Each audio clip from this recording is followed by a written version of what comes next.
तो आज की वीडियो में हम केमिकल रिएक्शंस एंड इक्वेशन इस पूरे लेसन को एक वीडियो में कवर करने वाले, इसलिए वीडियो आखिर तक देखें।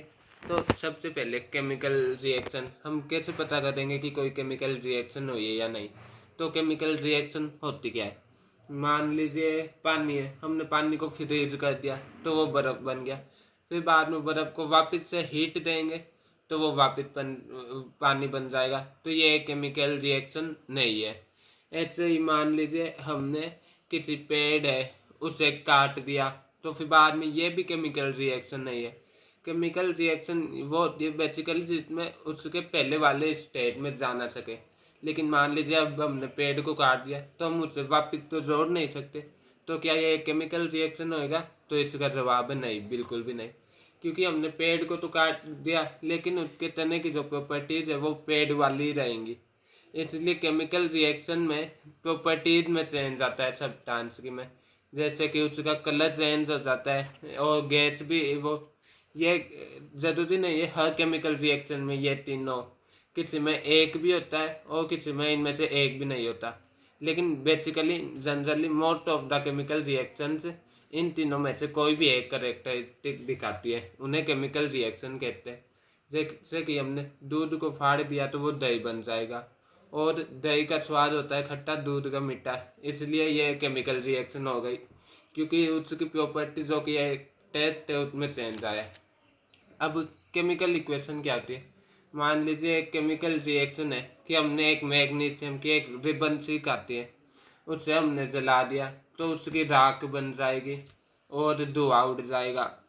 तो फिर बाद में वो जो राख बनती है उस मैग्नीशियम रिबन की, उसे हम मैग्नीशियम ऑक्साइड कहते हैं। तो इसे केमिकल इक्वेशन में से प्रेजेंट करेंगे मैग्नीशियम, जो कि मैग्नीशियम रिबन है और ऑक्सीजन हवा में आपको पता ही है प्रेजेंट रहती है और उसके बिना कंबशन यानी कि आग लग नहीं सकती।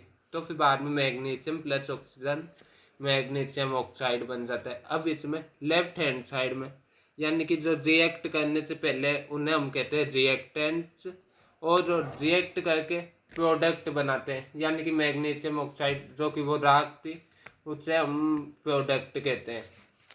अब ये मैग्नीशियम प्लस ऑक्सीजन, ये हम एक केमिकल इक्वेशन को ऐसे भी लिख सकते हैं बिना वर्ड से छोटे में। हर एक एलिमेंट का एक सिंबल होता है, जैसे मैग्नीशियम का Mg, ऑक्सीजन का O2। ये आप पीरियोडिक टेबल में देख सकते हैं इनके सिंबल्स, ये वाला आगे के लेसन में डिस्कस होएगा।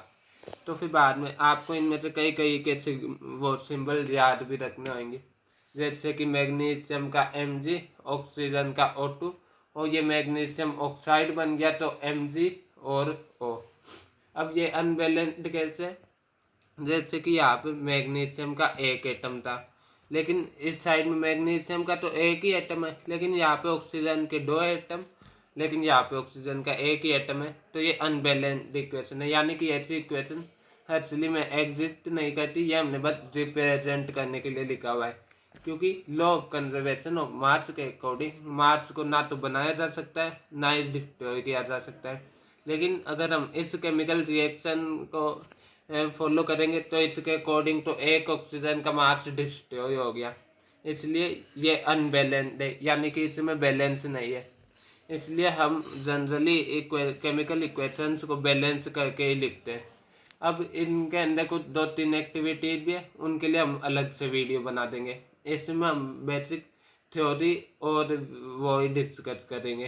तो फिर बाद में आता है बैलेंस्ड केमिकल इक्वेशन, कि हमें यहाँ पे जो गड़बड़ी थी उसे सही करना है। तो अब इसे सही कैसे करेंगे, तो इसके लिए मान लीजिए हमने यहाँ पे 2 लगा दिया तो 2 मैग्नीशियम और 2 ही ऑक्सीजन। तो फिर बाद में ऑक्सीजन बैलेंस हो गया, यहाँ पे भी ऑक्सीजन के 2 एटम थे, यहाँ पे भी 2 एटम। ऐसे ही मैग्नीशियम के भी यहाँ पे 2 लगा दिया तो 2 मैग्नीशियम से 2 मैग्नीशियम बनाए और 2 ऑक्सीजन से 2 ऑक्सीजन। आप ये बात याद रखना, किसी भी केमिकल इक्वेशन को बैलेंस करते वक्त उसके किसी भी रिएक्टेंट या प्रोडक्ट के लेफ्ट साइड में लिख सकते हो आप नंबर। जैसे कि ये हम यहाँ पे 2 लगा सकते हैं, ये 2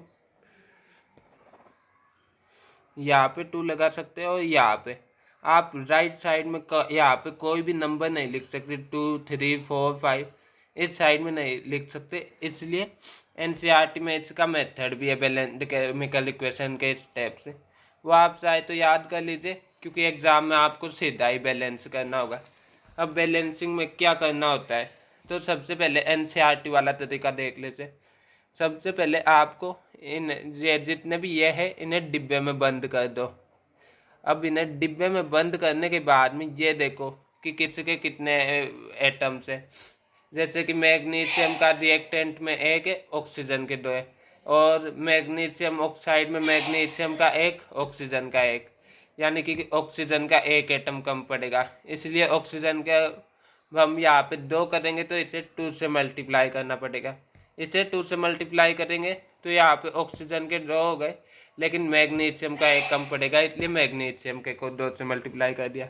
इसके में एनसीईआरटी वाला मेथड याद करने की ज़रूरत नहीं है, ये बस थ्योरी को मैंने छोटा करके लिख दिया। अगर पेपर में इसका क्वेश्चन आने के बहुत कम चांस है।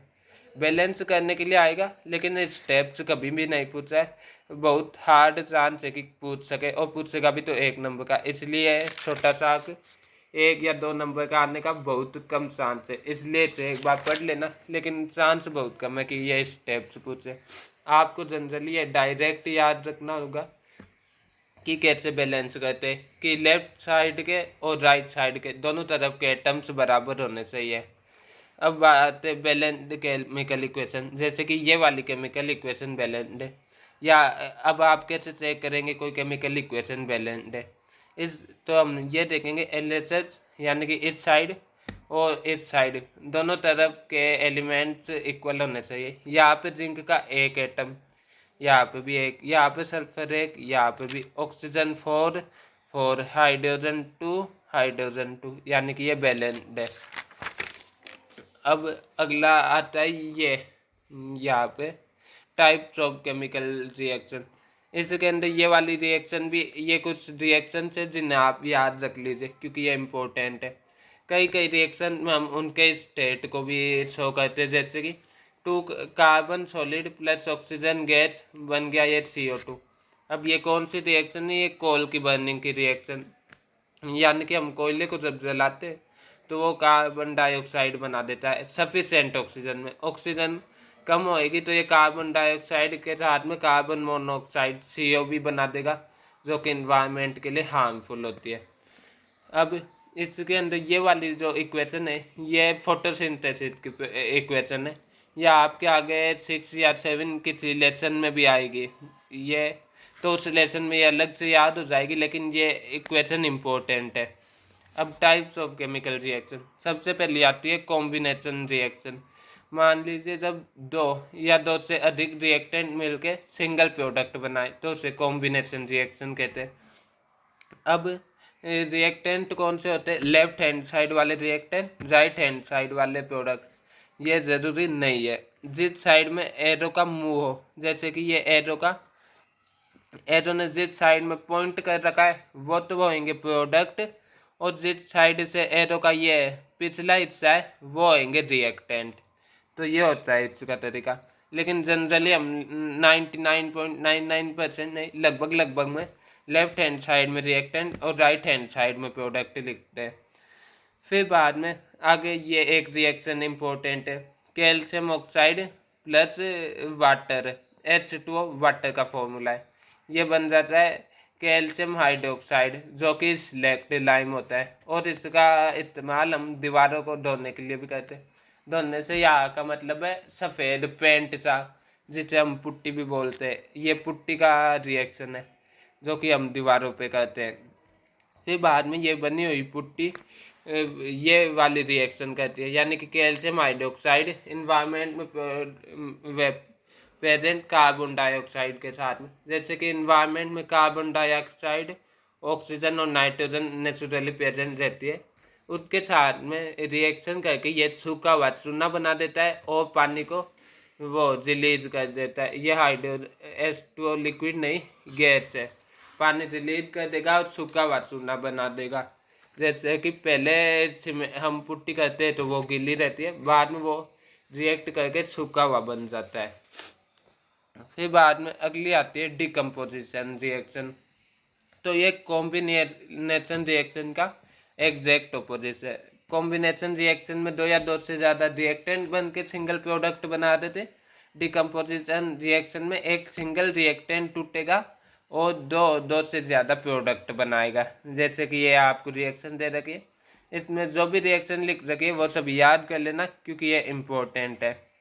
ऐसे ही ये यहाँ पे। तो फिर बाद में कॉम्बिनेशन, जैसे कि ये कॉम्बिनेशन रिएक्शन है, ये ज़्यादातर एक्सोथर्मिक होती है। अब एक्सोथर्मिक क्या होती है, मान लीजिए जिनमें हीट या एनर्जी रिलीज होती है। जैसे कि हमने कोयले को ऑक्सीजन की प्रेजेंस में जलाया तो उससे हीट निकलेगी, यानी कि आग जलेगी तो उसमें हीट यानी कि ताप होता है कि आप अपने हाथ सेक सकते हैं। ऐसे ही डिकम्पोजिशन रिएक्शन, जैसे कि इसे हीट करने पे ये ब्रेक होता है। इन रिएक्शन को हम हीट देंगे तब ये आगे प्रोसीड होंगी। और कॉम्बिनेशन रिएक्शन खुद हीट बनाती है और ये हीट लेती है, तो इन्हें एंडोथर्मिक कहते हैं।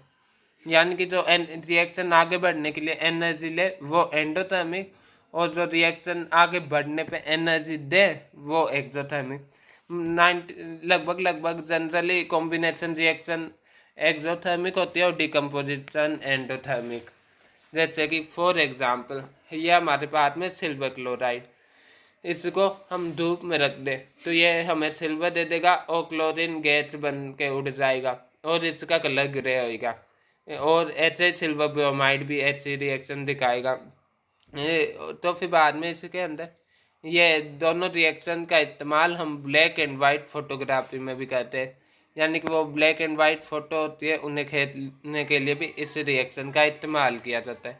इसलिए ये दोनों रिएक्शन भी इम्पोर्टेंट है। फिर बाद में आती है डिस्प्लेसमेंट रिएक्शन, वो रिएक्शन जिसमें more reactive element less reactive को उसके कंपाउंड में से डिस्प्लेस कर दे, उसे डिस्प्लेसमेंट रिएक्शन कहते हैं। अब कंपाउंड क्या होता है, जैसे कि ये CuHO4, Fe2O3, FeSO4, ऐसे जिसमें दो या दो से ज़्यादा एलिमेंट जुड़े हुए हो वो कंपाउंड होता है, और जिसमें ये अलग हो वो कंपाउंड नहीं होता। तो जैसे कि Fe ये कॉपर सल्फेट के साथ में रिएक्ट करता है तो ये आयरन सल्फेट बना देता है। F यानी कि आयरन होता है और कॉपर को अलग कर देता है क्योंकि आयरन ज़्यादा रिएक्टिव होता है। ऐसे ही ये आगे Zn इससे कॉपर से ज़्यादा रिएक्टिव। ऐसे ही इसके इनके रिएक्टिविटी ऑर्डर की या तो एक अलग से वीडियो भी बना दूंगा और इस वीडियो की कमेंट सेक्शन में भी मिल जाएगा आपको इनका रिएक्टिविटी ऑर्डर जल्दी। फिर बाद में होती है डबल डिस्प्लेसमेंट रिएक्शन, वो रिएक्शन जिसमें exchange of ions take place, यानी कि आयन्स एक्सचेंज हो। जैसे कि यहाँ पे तो Fe आया, CuHO4 में से Cu को हटा दिया और खुद इसकी जगह आ गया, लेकिन उसमें Fe का भी कोई कंपाउंड होगा और Cu का भी, और दोनों आपस में जगह बदलेंगे यानी कि अदल बदल। जैसे कि ये Na2HO4 प्लस BaCl2, Na2 की जगह आ गया और ये Na की जगह आ गया, यानी कि दोनों ने आपस में जगह अदल बदल कर ली।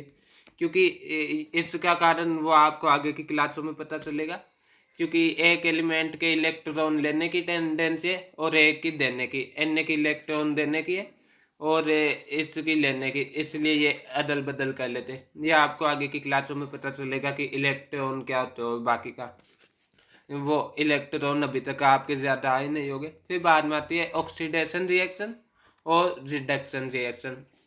ऑक्सीडेशन क्या होता है, इनकी डेफिनेशन ऑक्सीडेशन और रिडक्शन की आपकी हायर क्लासेज में सेंड है, इसलिए अगर आप हायर क्लास के और वैसे ही वो रिवीजन के लिए कर रहे तो उसकी ये वाली डेफिनेशन याद मत रखना क्योंकि इनकी अलग है हायर की, और पूरा तरीका ही अलग है, पूरी डेफिनेशन ही। तो ऑक्सीडेशन रिएक्शन वो होती है जिसमें कॉपर के अंदर ऑक्सीजन ऐड, कॉपर में नहीं किसी भी एलिमेंट के अंदर अगर ऑक्सीजन ऐड हो रहा है तो ऑक्सीजन या तो ऑक्सीजन ऐड हो या हाइड्रोजन रिमूव हो। जैसे कि यहाँ पर कॉपर में ऑक्सीजन जुड़ गया तो ये ऑक्सीडेशन हो गया। ऐसे ही कोई हाइड्रोजन है H2O से हमने बना दिया OH माइनस प्लस H+, ये तो आयंस हो गए, अभी तक आए नहीं हो गए। जैसे कि कोई भी एलिमेंट है जिसके साथ में X मान लीजिए, उसके साथ में हाइड्रोजन जुड़ा हुआ है और रिएक्शन में वो X अलग हो जाए प्लस हाइड्रोजन रिमूव हो गया तो ये भी ऑक्सीडेशन है। और ऐसे ही मान लीजिए रिडक्शन इसका अपोजिट, जिस रिएक्शन में हाइड्रोजन तो वो ऐड होए और ऑक्सीजन रिमूव होए उन्हें रिडक्शन कहते हैं। तो फिर बाद में इसमें भी ये आ सकता है कि कौन से एलिमेंट का ऑक्सीडेशन हुआ है, जैसे कि ये है, तो इसके अंदर CO का तो हुआ है रिडक्शन, क्योंकि इसके पास में ऑक्सीजन था वो रिमूव हो गया, तो ये हो गया वो रिडक्शन। ये आपके क्वेश्चन आता है। ऐसे ही H2 के अंदर क्या हुआ, ऑक्सीजन ऐड हो गया, तो इसका है ना हो गया ऑक्सीडेशन। अब यहाँ पे आप सोचेंगे कि ऑक्सीजन में हाइड्रोजन ऐड हुआ है, तो फिर बाद में ये वो रिडक्शन क्यों नहीं हुआ, क्योंकि यहाँ पे H2 पहले से लगता है, ऑक्सीजन इसके पास में है, ना कि हाइड्रोजन ऑक्सीजन के पास में। अगर ये इसमें आता हो, ये CO पहले से जुड़ा हुआ रहता और फिर हाइड्रोजन आता तो रिडक्शन होता है, लेकिन हाइड्रोजन के पास में ऑक्सीजन आया है और ऑक्सीजन आके जुड़ा है कंपाउंड में, इसलिए ये ऑक्सीडेशन है और ये रिडक्शन। इस टाइप के क्वेश्चन भी आते हैं। अब इसके अंदर दो चीज बच गई है, एक तो एक्टिविटीज जो अलग वीडियो बन जाएगी, और एक बच वो 10-15 व्यू आने पे वीडियो पे इस पे, और एक बच रहा है वो रिएक्टिविटी सीरीज जो कि कमेंट में मिल जाएगा।